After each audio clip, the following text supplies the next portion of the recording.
nós vamos fazer nosso estudo em Hebreus, meditar ali. Hoje nós vamos entrar no capítulo 7, irmãos.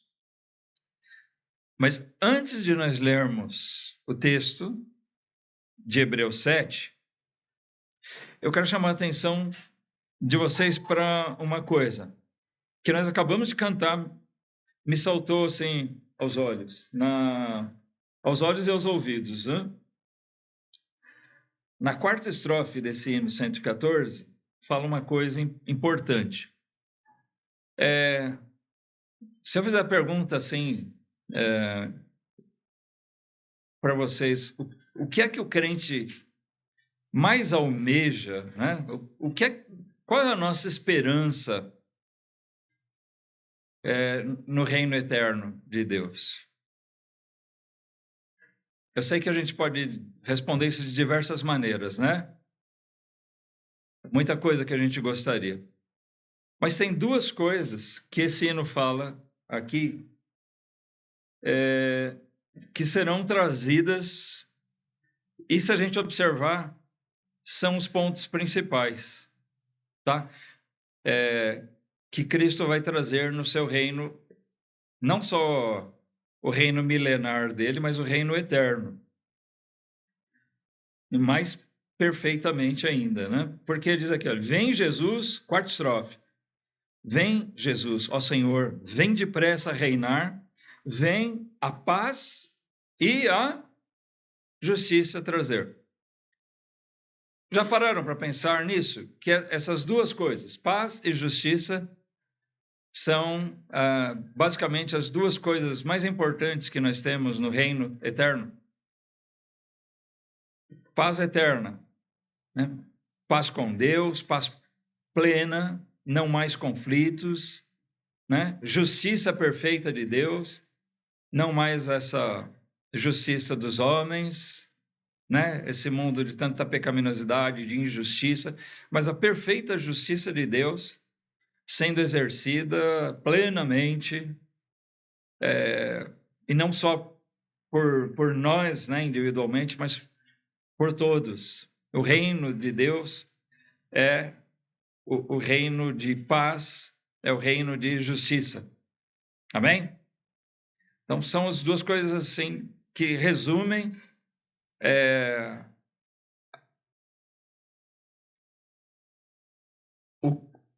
o ponto em que o reino de Deus, ou o reino de Cristo, se faz tão maravilhoso. Então, por que eu estou falando disso, irmãos? Porque tem a ver com o nosso estudo de hoje. Já observaram? Se não, nós vamos observar isso na leitura. Ó, vamos lá, Hebreus 7.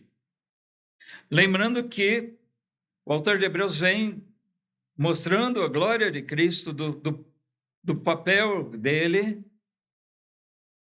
como o Filho de Deus, como o nosso grande mediador, e assim como mediador, o sumo sacerdote, o grande sacerdote.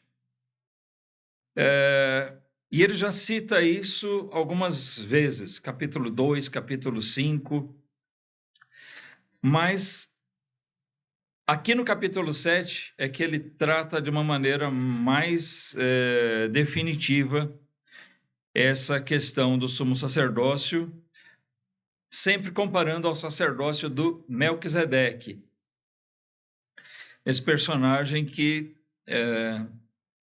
no Antigo Testamento, na verdade, ele é citado só duas vezes, no Salmo 110, que é uma referência ao Pentateuco, lá em Gênesis, que narra o que aconteceu com relação a ele. A gente vai ler esse texto, mas primeiro vamos ler o nosso texto aqui de Hebreus, capítulo 7, versículo 1.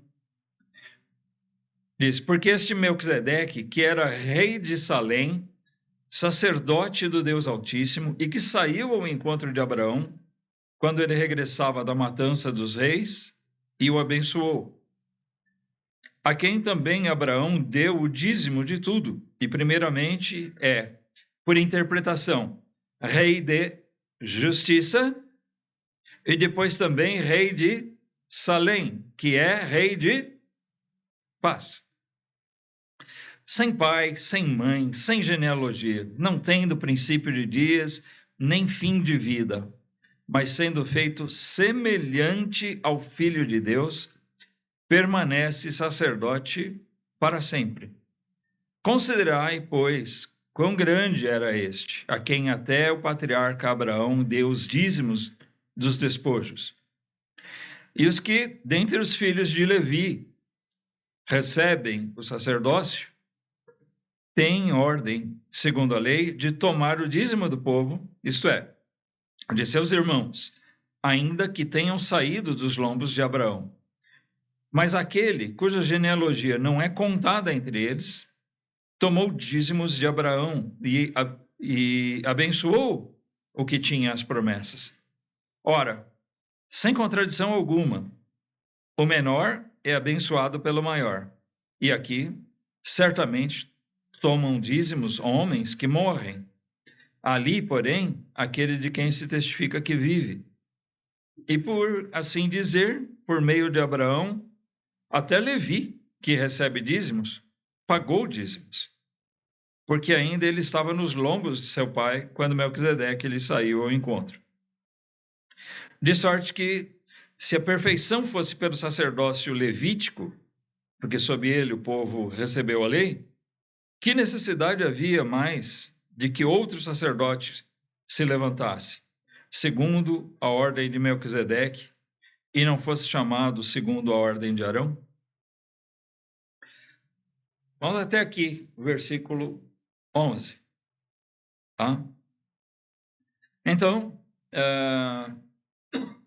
a gente vê que a referência dele é esse Melquisedeque, que já algumas vezes ele cita o que o salmista, inspirado, relacionou a respeito de Gênesis. Para lembrar, né, às vezes a gente vai só na memória aqui, mas vamos dar uma olhadinha lá, então, em Gênesis 14. Deixem marcado aqui. Assim, vocês perceberam, eu falei, olha, o hino que nós cantamos, nosso desejo do reino de paz e justiça, né? Pedindo para Jesus vir reinar, estabelecer o seu reino de paz e justiça. Vocês viram que isso está relacionado a Melquisedeque, né? Porque ele é rei de justiça e é rei de paz. A gente vai ver um pouquinho melhor isso já já. Gênesis 14, 18. O capítulo 14 descreve, então, aquele conflito que houve entre aqueles reis que vieram de fora. O que acontecia? Aqueles reis locais ali da região onde Abraão morava, eles eram tributários desses outros reis do Oriente. E eles, num dado momento, se rebelaram. Ou seja, quiseram deixar de pagar tributos. E esses reis vieram e invadiram, saquearam as cidades desses reis. Abraão saiu. Bom, Ló, o sobrinho de Abraão, foi levado cativo nesse episódio por esses reis, e Abraão saiu atrás deles, derrotou esses reis, tomou de volta não só o Ló, mas todos os bens que eles tinham saqueado, trouxe de volta, e ele não tomou nada para si. Na verdade, ele devolveu para os donos, mas uma parte ele tirou. O dízimo, né? Ele não devolveu tudo o que foi saqueado, porque o dízimo daquele saque que ele recobrou, ele entregou para esse Melquisedeque. Quando ele voltou, do conflito, a gente lê no versículo 18, o Melquisedeque saiu ao encontro de Abraão. Diz assim: e Melquisedeque, rei de Salém, trouxe pão e vinho. E era este sacerdote do Deus Altíssimo. E abençoou-o e disse: bendito seja Abraão pelo Deus Altíssimo, o possuidor dos céus e da terra. E bendito seja o Deus Altíssimo, que entregou os teus inimigos nas tuas mãos. E Abrão deu-lhe o dízimo de tudo. Então, isso é tudo o que é dito aqui a respeito do Melquisedeque.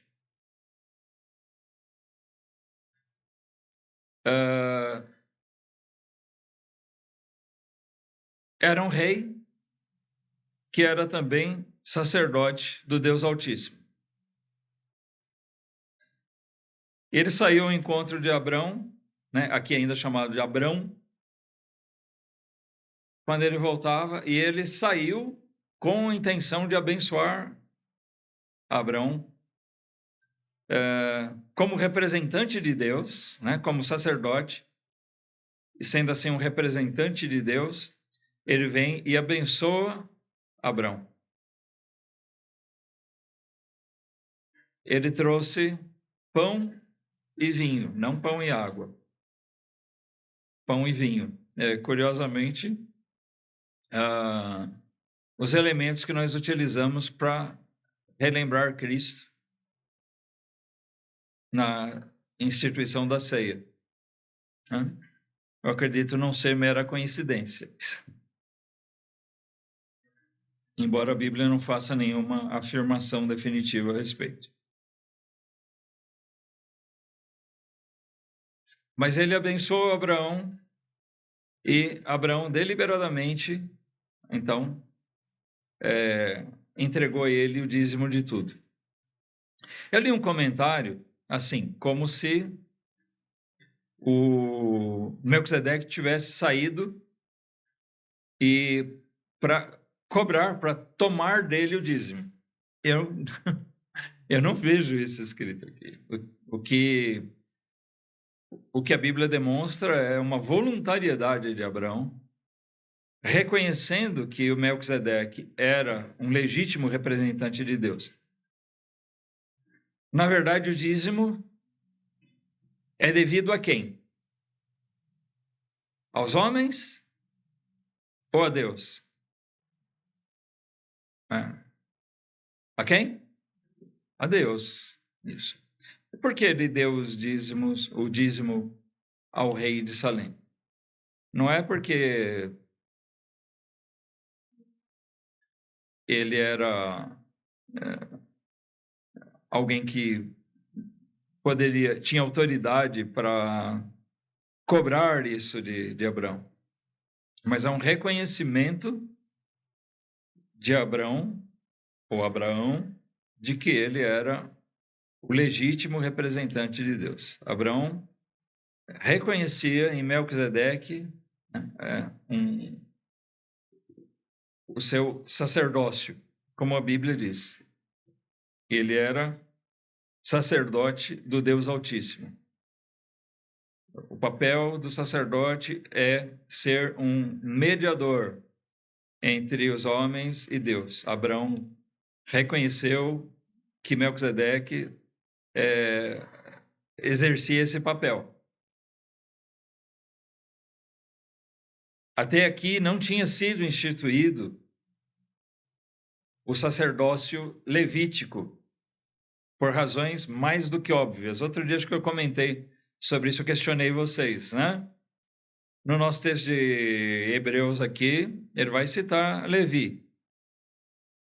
Olha, Levi nasceu cerca de 100 anos depois desse encontro. Levi, tá?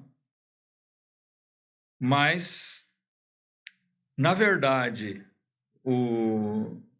os filhos de Levi foram nomeados sacerdotes, né? Os levitas.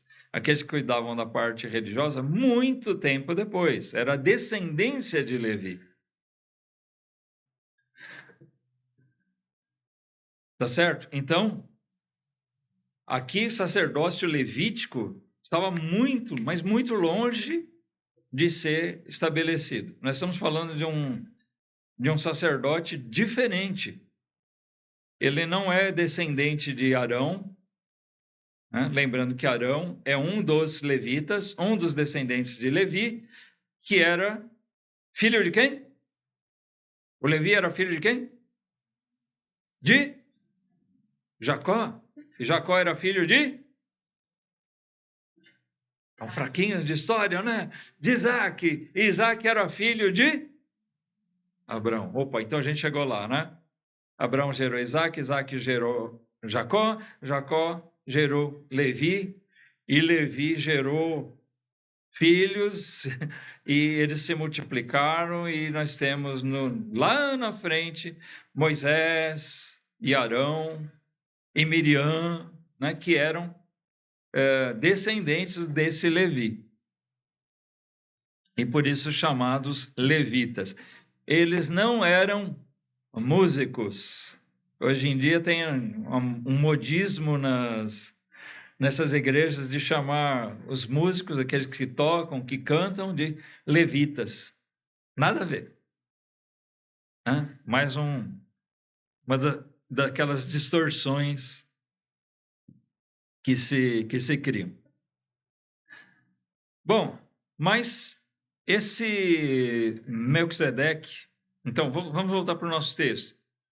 Aqui o autor de Hebreus ele faz uma exegese, né? Ele faz um exame apurado do que a Bíblia diz a respeito do Melquisedeque, e assim ele explica, ele faz entender aquelas coisas que foram ditas ali. Ele diz, bom, lembrando que o importante aqui não é propriamente o Melquisedeque, mas é o que ele disse antes, que o sacerdócio de Cristo, né, é aqui representado no sacerdócio de Melquisedeque. Então nós vemos aqui, ó, ele diz, porque este Melquisedeque, que era rei de Salém, sacerdote do Deus Altíssimo, e que saiu ao encontro de Abraão, quando ele regressava da matança dos reis, e o abençoou. Bom, então esse Melquisedeque tem algumas coisas para ele ser comparado a Jesus. Aqui nós vemos que ele era duas coisas. Ele juntava duas funções. Quais eram? Rei e sacerdote. Isso é uma condição do Messias, de Cristo, né? Ele é ordenado por Deus, ele é o Cristo ungido nesse papel. Os sacerdotes e os reis eram ungidos, eles eram nomeados, consagrados àquelas funções e eram revestidos de autoridade divina, de poder para exercer o seu cargo, a sua função. Esse Melquisedeque, a gente não sabe de onde veio isso. Quando Deus disse para separar Arão e seus filhos para serem os principais sacerdotes, e ele criou toda aquela classe, toda a tribo de Levi, vamos dizer assim, os primos, os outros da família de Levi, para serem auxiliares e cuidar das coisas sagradas, do tabernáculo, tudo. Ali houve uma ordem de Deus para Moisés que esses, Arão e seus filhos, fossem consagrados para aquilo. A partir daquele ponto, dentro da lei, né, eles eles foram nomeados, empossados, vamos dizer, para usar um termo, foram empoderados por Deus para o exercício dessa função. O Melquisedeque não tinha isso, ele é bem anterior, então não se sabe de onde veio isso. Mas tem certas coisas que a Bíblia não explica para a gente. Ela se cala. Né? Nós temos que entender o seguinte, irmãos. No episódio da lei com o povo de Israel, nós temos tudo bem detalhado com relação a isso, porque ali Deus teve um propósito específico, inclusive são figuras para nós de muitas coisas, né? Apesar de serem fatos. Mas assim como Deus, por exemplo, chamou João, o Batista, para batizar, Deus não enviou nenhum homem para chamar João. Ele foi chamado desde o ventre, por Deus. Isso por provas inequívocas, né? Não era nem contestado. Então, da mesma maneira, Deus, vamos dizer, nomeou, chamou e consagrou ele mesmo esse Melquisedeque. A Bíblia não faz constar que alguém tenha feito isso. Não foi Abrão quem chamou Melquisedeque ou consagrou ele. Não. É um chamado, uma separação, uma consagração operada diretamente por Deus. Tá? Então ele era rei e sacerdote de Deus.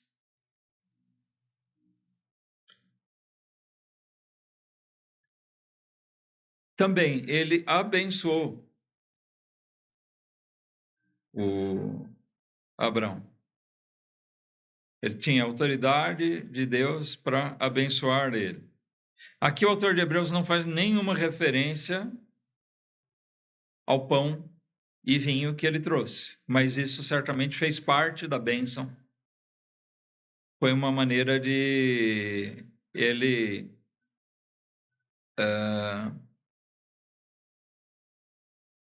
honrar Abrão. Sim, mas vamos lembrar que esse pão e vinho eram elementos essenciais para a alimentação, da alimentação deles, né? O vinho, a bebida,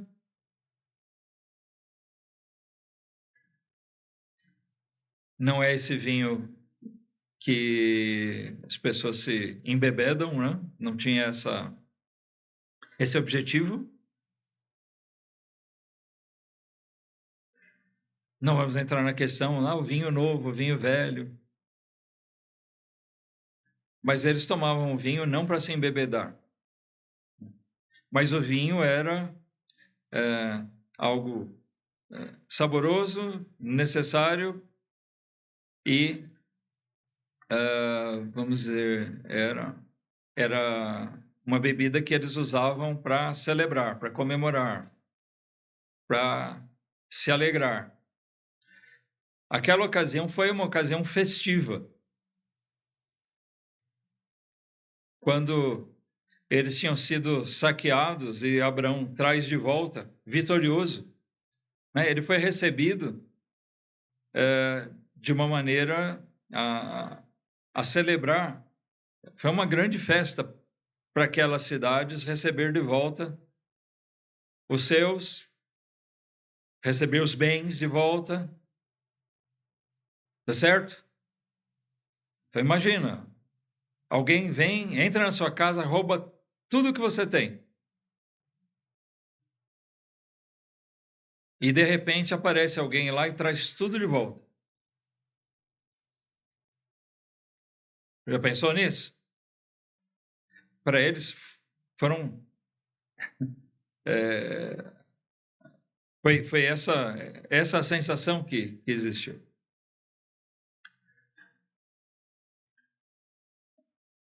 o pão para alimentar, provavelmente, Abraão e seus homens. Ele não foi lá lutar sozinho, ele foi com os homens dele, os servos dele. Nós vamos estudar daqui a algum tempo. Abraão não foi daqui ali na esquina buscar eles. Não, ele andou uma boa distância. Então, além da luta, foi uma boa jornada, uma boa viagem atrás, perseguindo aqueles reis. E houve luta e eles voltaram e carregando os despojos também. Então, devia ser bem cansativo. E eles chegam ali, depois dessa jornada, vitoriosos, mas cansados, provavelmente com necessidade de ser alimentados. E ali eles encontraram conforto. Quando o Melquisedeque traz pão e vinho para Abraão, nós devemos entender nisso que ele trouxe o conforto para as necessidades de Abraão. Então, também nisso, nós vemos uma similaridade do que nós encontramos em Cristo. Amém? Nele nós encontramos o conforto. Nele nós encontramos aquilo que sacia a sede e a fome da nossa alma. Nele nós somos abençoados. Lembrando que Abraão é o pai da fé. Por que ele é chamado pai da fé? Porque nós herdamos a fé que foi uma vez entregue primeiramente a Abraão.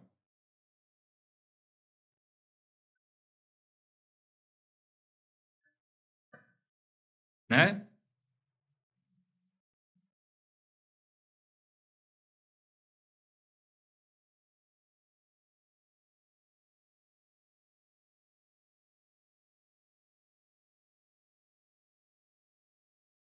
Abraão deu a ele o dízimo de tudo. Tudo que ele saqueou, tudo que ele resgatou, melhor dizendo, do saque, ele trouxe o dízimo.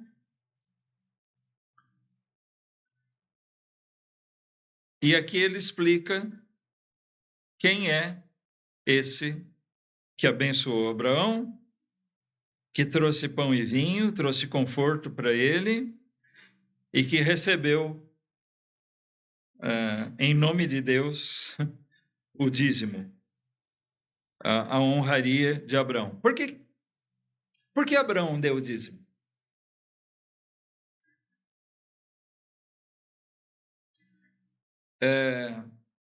O Melquisedeque foi cobrar ele? Não, não diz isso. Qual teria sido a razão de Abraão, então, deliberadamente querer dar o dízimo?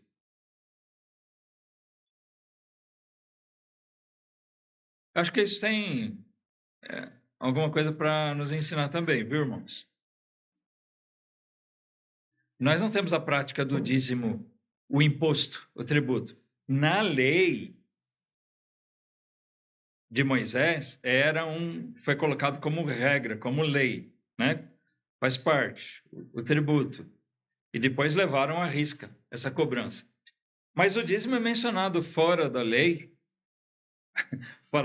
não ilegal, mas fora da lei de Moisés, né? Ele é mencionado em outros aspectos. O próprio Jacó, vocês lembram quando ele teve aquele sonho que os anjos lá em Betel, né? Que os anjos subiam, desciam escada. Ele orou, ele fez um voto a Deus lá. Qual foi o voto dele? Ele estava fugindo de casa, né? Depois daquela coisa com Esaú, estava indo para outra terra. Ele fez um voto a Deus ali. Qual foi?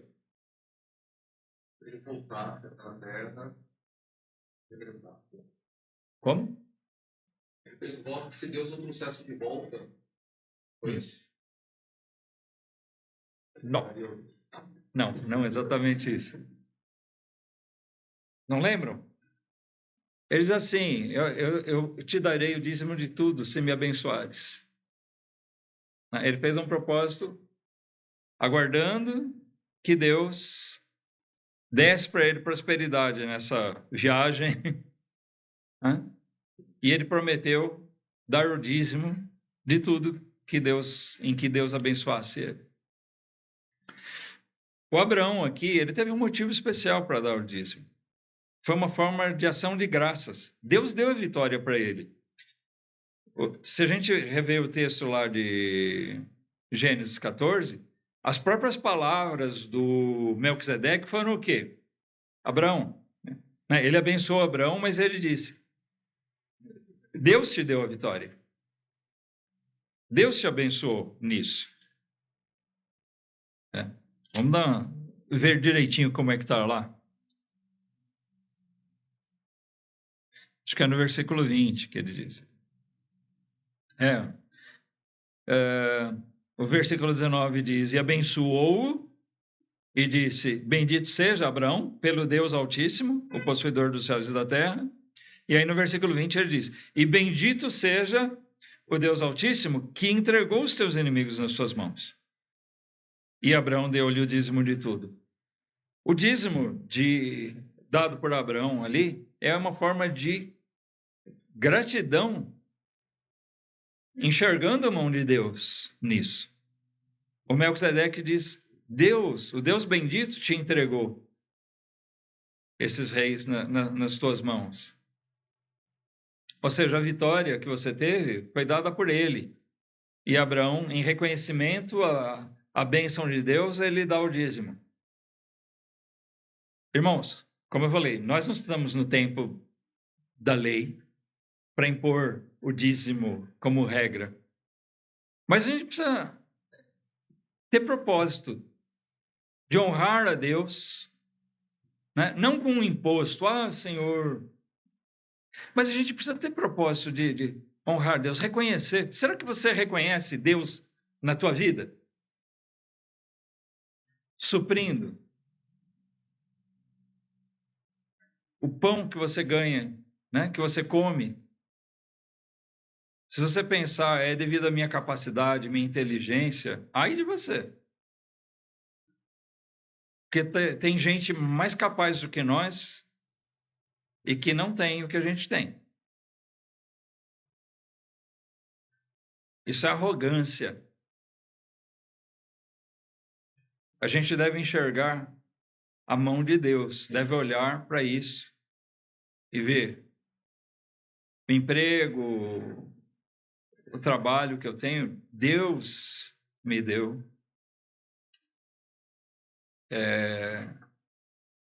A gente enxergar o que Deus tem feito faz parte do exercício da nossa fé.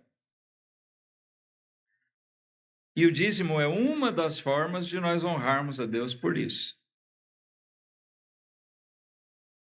Tá? Volto a dizer, o dízimo não é imposto, não é imposto na igreja. Lembrando, ao contrário dessas igrejas, todo mundo que está aqui sabe muito bem como é que a gente trabalha com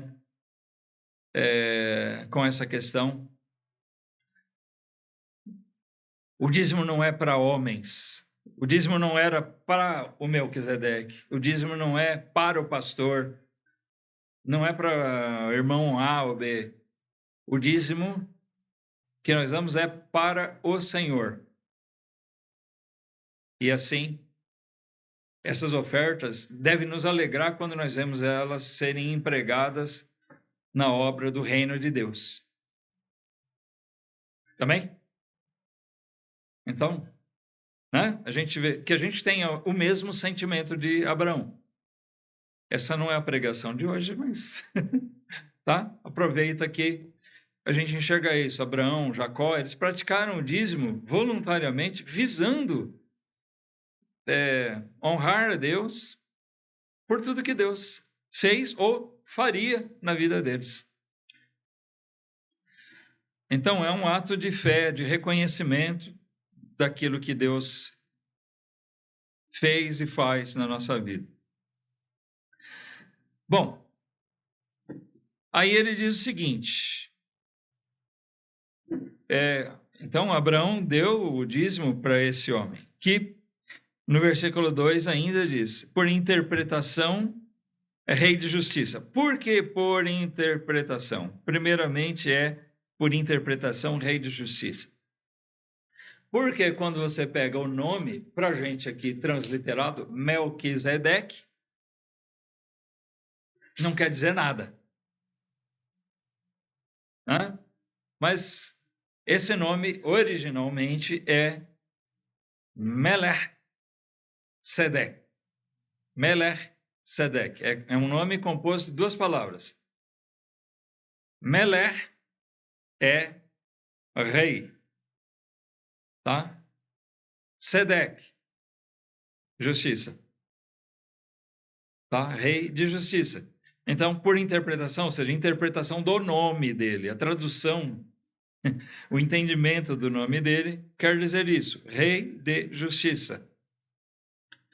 Depois também, diz aqui, depois também rei de Salém. A palavra Salém, que muitos acreditam assim, que Salém é aquela mesma cidade que mais tarde, né, já com outra, é o mesmo lugar, mas outras pessoas, que veio a ser Jerusalém. Jerusalém, mais tarde a gente encontra na Bíblia como uma cidade dos jebuseus. Mas muitos acreditam assim, que pela localização próxima, por lógica, talvez Salém tenha virado Jerusalém, tá? Jerusalém. Porque Salém também, o certo é Shalem. Aí, outro dia acho que eu já comentei com vocês, se usa muito a palavra, né, judaica. Tem gente que nem tem nada a ver com o judaísmo, mas usa a saudação Shalom. Né? Quando alguém saúda outra pessoa com Shalom, o que ele está dizendo?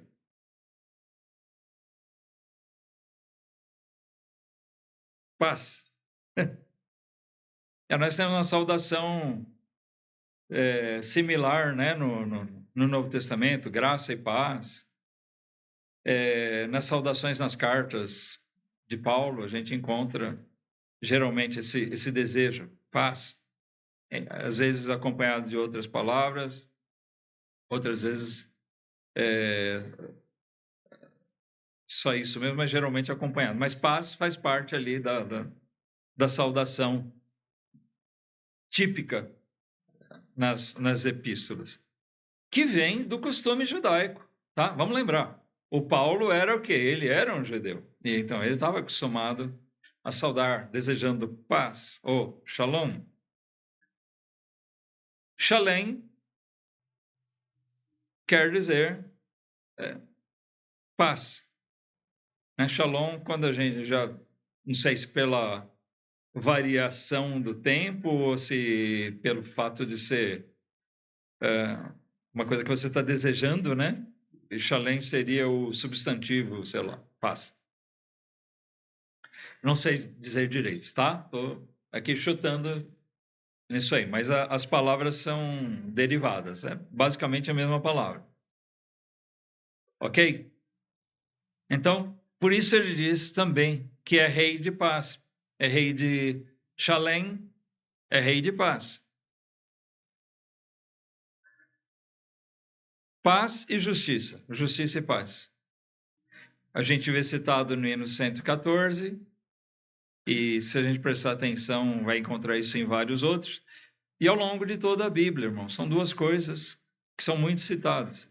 A justiça, paz, são objetivos do crente. Objetivos do crente, da pessoa temente a Deus, e que nós só vamos encontrar mesmo nele. Como é que Deus concede para nós justiça e paz?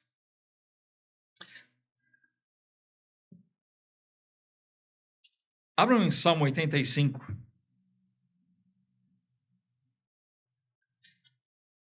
Vocês sabem que os Salmos têm grande conteúdo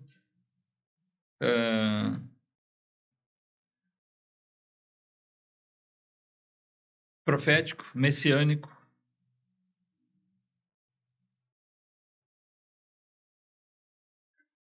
No Salmo 85,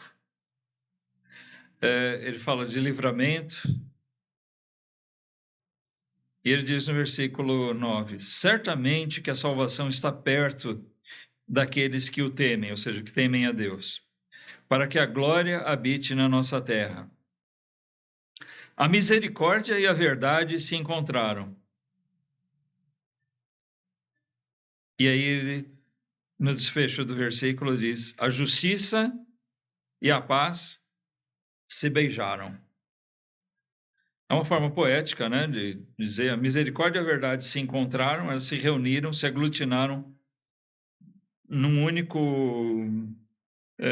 momento, em alguém, em um lugar. E a justiça e a paz se beijaram é uma outra forma de dizer a mesma coisa. A justiça e a paz se uniram. E ele está falando do livramento de Deus, de salvação de Deus. Ele está falando do livramento de Israel, mas é o livramento que o crente encontra no Senhor. Ou seja, a salvação que é por Cristo. A justiça e a paz se beijaram. Esse encontro, a justiça e a paz, elas se dão em Cristo, que é o nosso meio de salvação. Nós somos salvos mediante a fé, pela graça. E como é manifestada a graça de Deus? No sacrifício do Messias, do Cristo. Então é nele que se encontram a justiça e a paz. Quando ele faz questão de citar essa característica, essa coincidência, vamos dizer assim, de que esse rei, sacerdote, a quem Abraão honrou, ele era chamado rei de justiça e era ao mesmo tempo rei de uma cidade chamada Paz. Justiça e paz se encontram ali. Esse Melquisedeque é um legítimo representante de Cristo. No versículo 3, a gente de volta para o capítulo 7, ele fala: sem pai, sem mãe, sem genealogia, não tendo princípio de dias, nem fim de vida.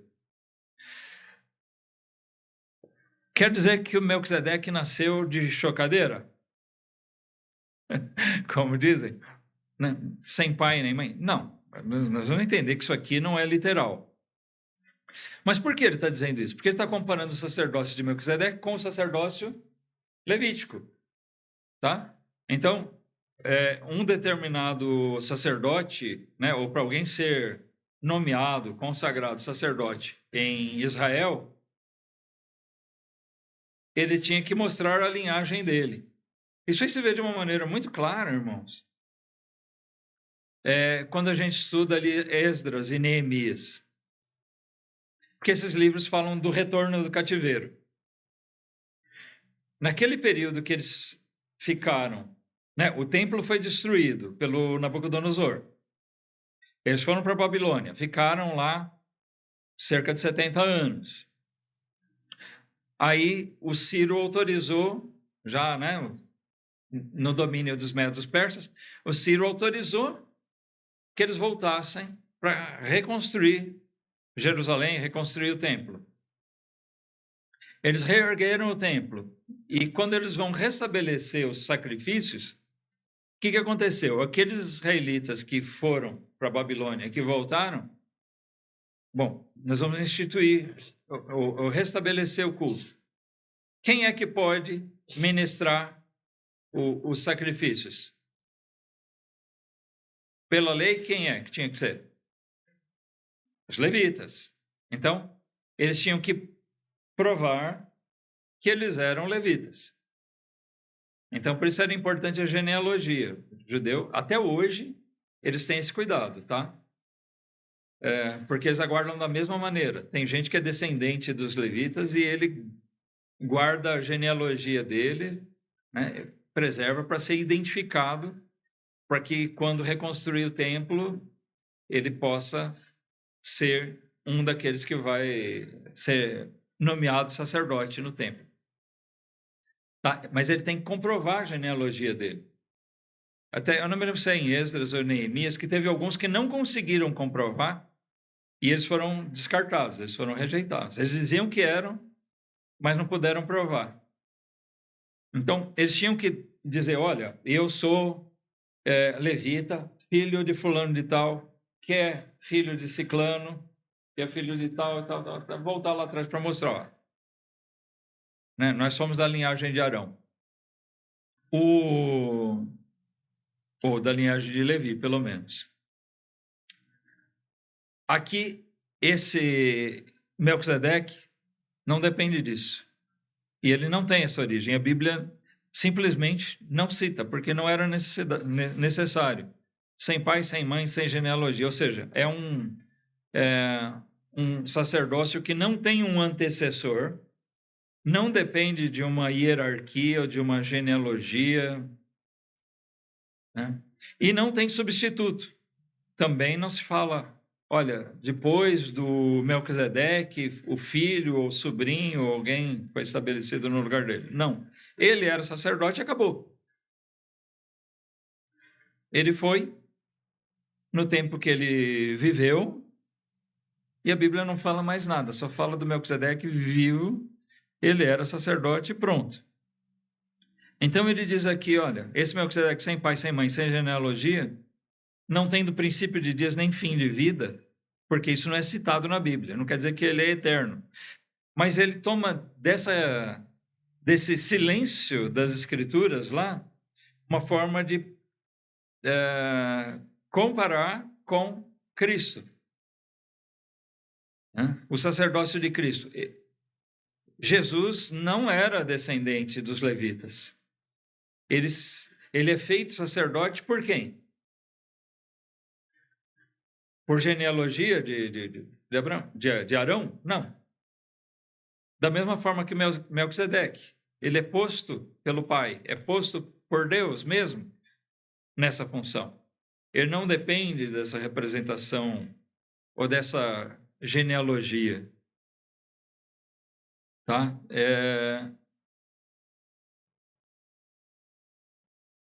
No caso de Cristo, se aplica ainda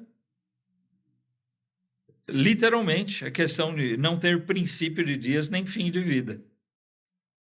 Porque ele é aquele que vive eternamente. É o Verbo eterno que era Deus, estava com Deus e que criou todas as coisas, lá de João 1, né? E é o mesmo que ressuscitou e vive eternamente. Então não tem começo nem fim. Mas desse Melquisedeque, notem, o versículo 3 aqui diz uma coisa importante. Mas sendo feito semelhante ao Filho de Deus. O Melquisedeque é feito semelhante ao Filho de Deus. Aqui ele volta a chamar Jesus de Filho de Deus, é o termo que ele usa lá no começo da carta, aqui em Hebreus, né? Então, ele se assemelha a Jesus nisso, permanecendo sacerdote para sempre. Ainda que ele tenha morrido, Melquisedeque é sacerdote de Deus. Ele foi nomeado, não foi deposto, substituído, né? Ele viveu aqui como sacerdote e pronto. A Bíblia não cita o fim do sacerdócio dele, nem início, nem fim. Então, isso tudo em figura de Jesus. Aqui tem um ponto importante nesse versículo 3, irmãos. Porque eu conheço até alguns irmãos que entendem, que interpretam, que esse Melquisedeque era o próprio Jesus, pré-encarnado. Né? Que Jesus tinha se manifestado na forma desse Melquisedeque. Porque é tanta referência, né, a Jesus. Rei de justiça, rei de paz. Abraão honrou ele. Então, alguns tomam literalmente essa questão, sem pai, sem mãe, como se ele tivesse sido posto assim por Deus aqui na terra, sem ter tido a necessidade de nascer de alguém, de ser gerado por alguém. não tendo princípio nem fim de dias. Tudo isso é figurado de Melquisedeque com relação a Jesus, como comparação. Então, importantíssimo para a interpretação correta, essa palavrinha aqui, ele é feito semelhante ao Filho de Deus. Ele não é o Filho de Deus, o Melquisedeque não é o Filho de Deus. Ele é feito semelhante a ele, tá? Em similaridade. Deus colocou, inspirou as Escrituras para que ele fosse relatado dessa forma, justamente para mostrar profeticamente Cristo e o seu papel sacerdotal, não dependendo, não sendo da linhagem levítica, não dependendo de nomeação dos homens, não tendo princípio nem fim, é sacerdote para sempre. Ele é o nosso eterno sacerdote, é o nosso eterno representante. Não há outro mediador, né? Vamos lembrar que sacerdote quer dizer um mediador, aquele que intermedia, né, a relação dos homens com Deus. Intermedia ou intermedia? Outro dia eu vi que parece que a gente fala errado. Agora eu não lembro qual é o certo e o errado. Acho que é intermedia o certo, por mais esquisito que seja. Mas Jesus exerce esse papel eternamente. O Novo Testamento diz: não há outro mediador entre Deus e os homens. Ele é o único sacerdote, o único verdadeiro sacerdote, o sumo sacerdote, o único verdadeiro mediador. Tá? E porque ele é eternamente isso. Ele ainda falando sobre o Melquisedeque, versículo 4. Considerai, pensem então, pois quão grande era este a quem até o patriarca Abraão deu os dízimos dos despojos. E os que dentre os filhos de Levi recebem o sacerdócio, têm ordem, segundo a lei, de tomar o dízimo do povo, isto é, de seus irmãos, ainda que tenham saído dos lombos de Abraão. Mas aquele cuja genealogia não é contada entre eles, tomou dízimos de Abraão e abençoou o que tinha as promessas. Aqui o autor ele faz uma análise assim meio complexa, né? Porque fala, os levitas, eles tomam dízimo dos seus irmãos. Os levitas são descendentes de quem? Do Abraão. E os irmãos deles, das outras tribos, são descendentes de quem? Nós são chamados irmãos justamente por isso, porque eles também são descendentes de Abraão. Então, é um filho de Abraão tomando dízimos de outros. Mas aqui ele diz, teve um que nem era da descendência de Abraão, mas o próprio Abraão pagou o dízimo a eles. E aí depois ele vai dizer, de uma certa forma em figura, os próprios levitas que na lei tomavam ou recebiam dízimo, como eles são descendentes de Abraão, de certa forma, eles próprios pagaram o dízimo para o Melquisedeque. Deu para entender? É um raciocínio meio... Mas por que ele quer dizer isso? Porque ele está mostrando que o sacerdócio do Melquisedeque é maior do que o sacerdócio, é mais importante do que o sacerdócio dos levitas. E principalmente porque o sacerdócio do Melquisedeque tem toda a configuração e representa legitimamente o sacerdócio do próprio Filho de Deus. Em outras palavras, ele insiste no teor de toda a carta de mostrar Cristo é maior. A gente poderia pegar todos esses capítulos de Hebreus aqui e resumir em três palavras, né? Cristo é maior. Cristo é maior. Ele é superior a tudo isso. Aquele cuja genealogia não é contada entre eles tomou dízimos de Abraão, versículo 6, e abençoou o que tinha as promessas. Então, esse Melquisedeque, que a genealogia nem era contada entre eles, tomou o dízimo, recebeu o dízimo, representando Deus, e ele próprio, revestido de autoridade divina, abençoou o que tinha as promessas. Quem é que tinha as promessas?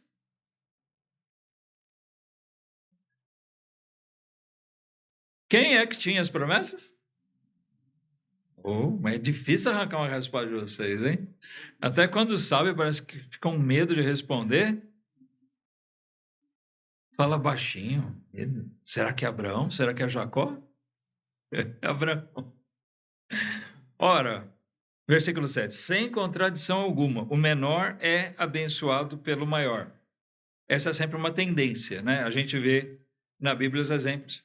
Os pais, quando ficavam velhos, Abraão, Isaac, Jacó, os patriarcas, eles abençoavam os filhos. Né? Eles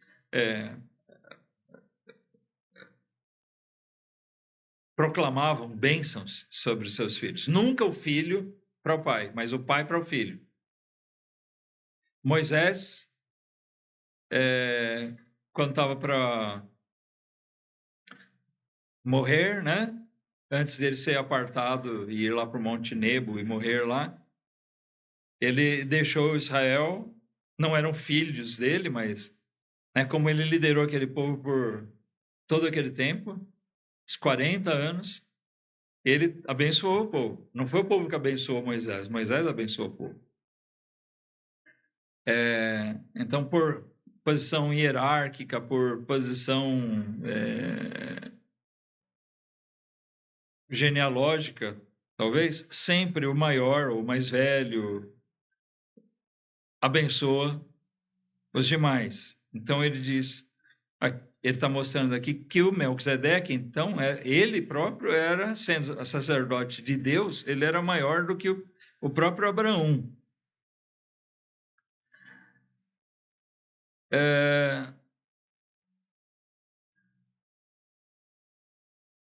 Versículo 8. E aqui certamente tomam dízimos homens que morrem, falando dos levitas ali, dos sacerdotes do tempo deles, dos hebreus aqui. Ele diz, ali, porém, aquele de quem se testifica que vive. Aqui, mais uma vez, fazendo referência. Melquisedeque era vivo lá, mas é óbvio que um dia ele morreu, mas a Bíblia não cita isso. Ele faz uso desse silêncio da Bíblia para, vamos dizer assim, criar essa similaridade com Jesus, né? Ou ligar essa similaridade. Jesus é o sacerdote que verdadeiramente vive. Não é viveu ou viverá, ele vive. Pronto. E, versículo 9, por assim dizer, por meio de Abraão, até Levi, que recebe dízimos, pagou dízimos. Então, aquilo que eu citei agora, um pouquinho, né? Porque ainda ele estava nos lombos de seu pai quando Melquisedeque lhe saiu ao encontro. Na verdade, é uma forma de dizer que o Levi nem tinha nascido. O Abraão iria gerar ainda o Isaac iria gerar o Jacó, Jacó ia gerar o Levi.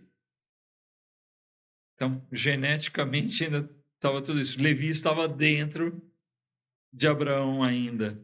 Mas ele diz, de certa forma, então, como Levi é descendente de Abraão, os próprios levitas que hoje tomam os dízimos, eles pagaram o dízimo a esse Melquisedeque. Honra que ele recebeu na condição de representante de Deus e representante profético de Jesus, o sumo sacerdote.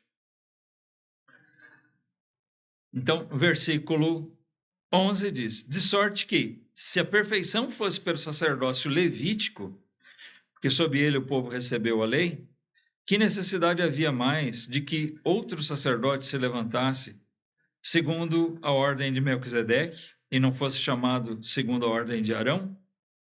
Por que ele diz isso? Peraí, nós tínhamos sacerdotes levitas, mas se o sacerdócio deles fosse perfeito e não simplesmente uma retratação profética, para o povo lembrar diariamente da mediação de Deus através do seu representante, o mediador, e do sacrifício da vítima inocente, né? Que ele operava, tudo isso sempre projetando para o Evangelho de Cristo, sempre fazendo referência a isso. Eles, se esse sacerdócio fosse perfeito, não haveria necessidade de que se dissesse que era necessário um outro sacerdote, segundo a ordem de Melquisedeque. Aqui ele faz referência, de novo, ao Salmo 110, tá? Só para a gente concluir aqui, lembrando, a gente já leu antes o Salmo 110,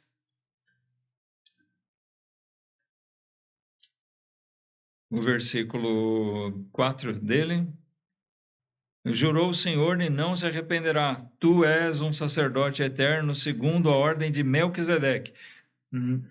Aqui, um salmo que fala sobre o reino do Messias.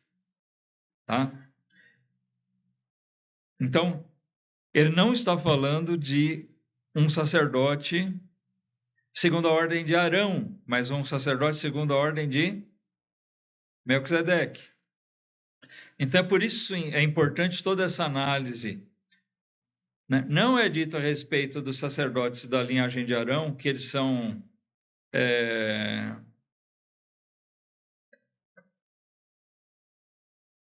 reis de justiça, de paz. Eles têm começo, têm fim. Um sacerdote só podia ser nomeado após os 20 anos. Ele tinha um tempo de vida. A partir de um certo momento, eles eram aposentados do serviço, né? Os levitas eram separados. E se eles não morressem antes. Então, sobre o sacerdócio levítico, tem certas regras, né, que esse sacerdócio aqui não tem. Jesus não é preso à genealogia, assim como Melquisedeque não era. Jesus nem levita era. Jesus nasceu da tribo de Judá, não de Levi.